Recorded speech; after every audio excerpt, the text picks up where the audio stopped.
yra tokia paskutinė planuota treniruotė, kur mes ne krepšinio salė, o toliau mes fizinių pasiruošimų vis tiek skirsime dėmesio, šiek tiek mažiau galbūt, bet jis persikels ant parketo, sakysim taip, ir visi pratimai ir tas ruošimas bus krepšinio salė. Aš manau, kad dirbame sunkiai, bet tuo pačiu teisingai reikiamą kryptimi. Aš manau, kad mes stiprėjame, tai jaučiasi, mes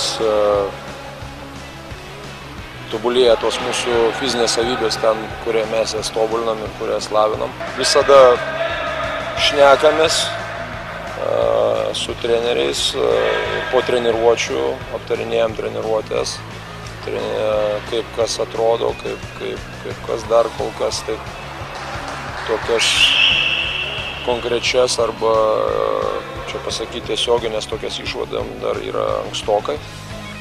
Ir štai prisiminiau, kad ir pernai mes, sakysim, mes turėjom panašiai 16 žmonių. Atsisveikinom su pirmais žaidėjais po pirmųjų rungtynių. Gali būti, kad ir šiemet irgi panašiai darysime. Mes turim 2 rungtynės Klaipėdoj, 4 ir 6 dieną. Ir mes galim pavarijuoti sudėtim. Vieni žais 4 dieną su slovėnais, kiti 6 su čekais ir galbūt po to kažkaip tai galbūt ir lengviau bus. Žinote, visur turbūt ta konkurencija, bet ko gero ypač tarp didelių žmonių, ar ne, mes turim 8 treniruočių procesui ir visi jie gerai dirba.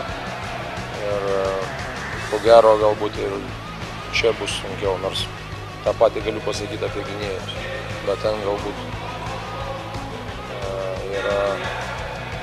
yra pozicijų atžvilgių arba tam tikro žaidėjo, tam tikros savybės gali daugiau lemti, kokių mums reikės. Kaip tarp patyrusių, atrodo, Jonas Valančiūnas ir Donatas? Nu, jie nepasimetę atrodo.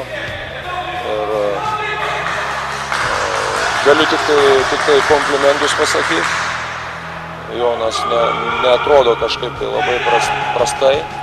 Manau, kad visai gerai atrodo, neblogai. Donatas irgi, mes džiaugiamės jo darbingumu ir jo energija ir jisai tikrai jaučiasi per tuos metus patobulėjęs.